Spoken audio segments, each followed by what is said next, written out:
Yeah, what's up everyone? Kevin Oak here, David Ott. What's up everyone? Driving up to SMG Powerlifting in Westchester. It's pretty clean out there. Anyway, back to me. I want to get into this Q&A. I posted on my Instagram, if you guys didn't see. Said throw up some questions, I'll get to as many as possible. So let's just jump right into it. First question, who was your favorite lifter when you were new to powerlifting, and who is your current favorite lifter? So when I first started kind of figuring out what powerlifting was, it was probably Stan Efferding. Definitely the person I looked up to, and I was fortunate enough to quickly get to know him and be friends with him and stuff like that, so that was good. He helped me learn a lot of the kind of unique things you need to know in powerlifting very early on, which kind of gave me an edge and helped me move up the ranks quicker. But you know, Stan Efferding, Dan Green, Eric Lillibridge, I think everybody remembers like those old Animal Pack, like Lillibridge family videos, and just all of their crazy sessions, like the ones they used to have with Derek Kendall. But yeah, those guys like Steve Goggins, those old guys that are just constantly breaking world records, killing it. What do you do as far as training and recovery is concerned if you get injured? So that definitely depends on what type of injury. First, you kind of got to figure out what the exact issue is. If you don't know, it's good to go see like a PT or see your doctor, and you just kind of got to get to the bottom of whatever's going on as soon as possible. Once you figure that out, then you can actually approach the situation and start fixing it. Whether it's something that has to do with, you know, something just being weak and having to strengthen it, or if it's a mobility issue, whatever it is, you just got to figure out what the exact issue is and attack it. Where do you get them Nikes you deadlift in? Those Nikes are called the Hyper KO. It's a boxing shoe. It's actually the Manny Pacquiao boxing shoe. Where did I get them? I got them off a website. I think it's called athleteps.com. So just Google it though. I'm sure you can find it. They're all over. They're mostly at specialty like boxing websites. What color Skittle will help increase my bench the most? Come on, bro, green. It's always green. David goes with green. I don't really eat Skittles. I'm more of like a Twix chocolate candy person than Starburst. With Starburst, obviously the best flavor would be red.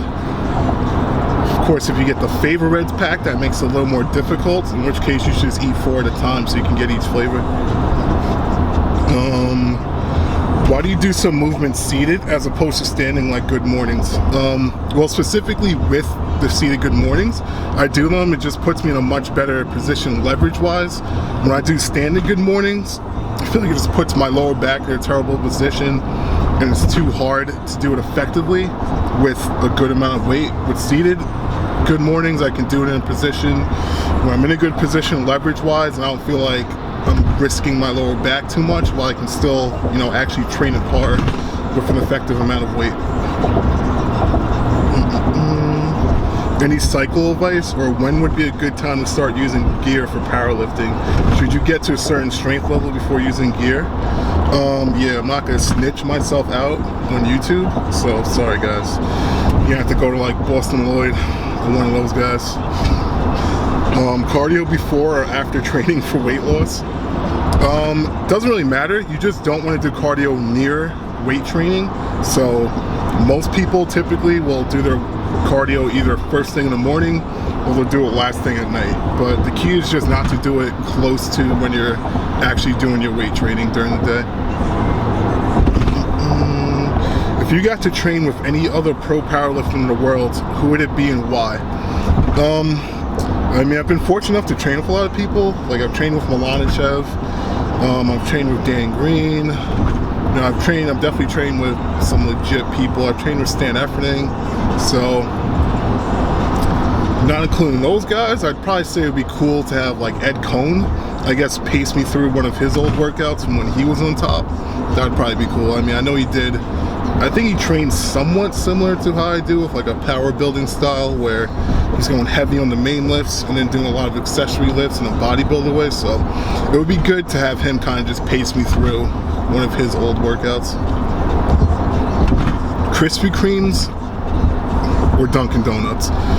Yeah, that's fucking easy. Krispy Kreme by a mile. I mean, yeah, I don't even know how somebody could ask that question, honestly. But Dunkin' Donuts aren't bad, but I mean, come on. Krispy Kreme clearly wins it. How to deal with a nagging strain? So, depends on what it is. If it's literally just a nagging strain, which I would characterize to be something that, you know, I slightly strained, so I can still work out, I can still do everything normally, it's just annoying, then I just live through it. I get that a lot with like hamstring strains, little hip flexor strains from deadlifting and stuff. I mean, if it's just a nagging strain, then it should go away after a while.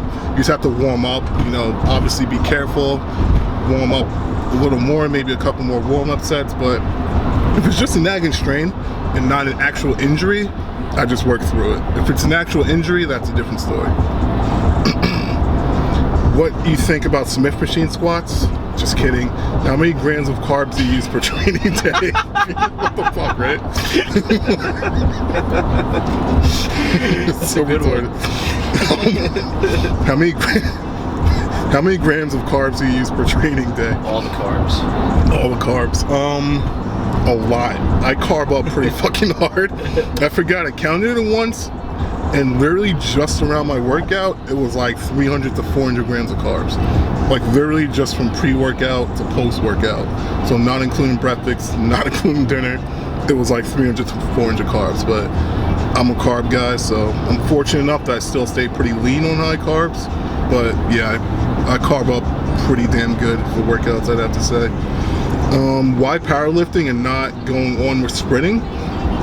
Well, I stopped running long before I started powerlifting, so they really had nothing to do with each other. I stopped running when, like, at the end of college. I actually did my last meet like the day before graduation in college, and that was it. I mean, I wasn't fast enough to like turn pro or anything like that, so I was done.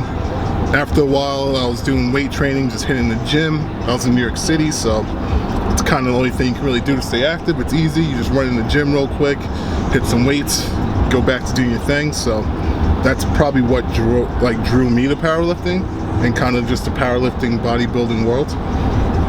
How do you manage to stay so lean? I mean, I guess it's all relative. It's somewhat genetic, obviously. When I was a runner, I was much leaner, so I don't even really consider what I am now lean, but it just comes down to genetics in all honesty, because I eat a lot of carbs. I'm still able to maintain being fairly lean. My biggest issue is just putting on body weight, if anything. What do you do for back thickness? I mean, the best exercise for back thickness would be deadlifts.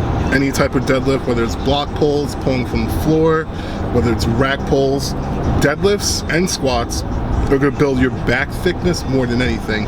For back shape, you're going to want to do a lot of just rows and a lot of pull downs for the most part. Pull-ups are a great exercise, as simple and basic as they are.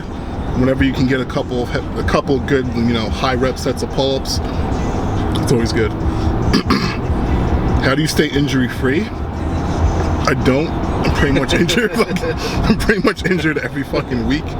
But the key is to just to get as few injuries as possible, I guess you could say. And I go to my PT once a week, usually on Thursdays, so that helps substantially.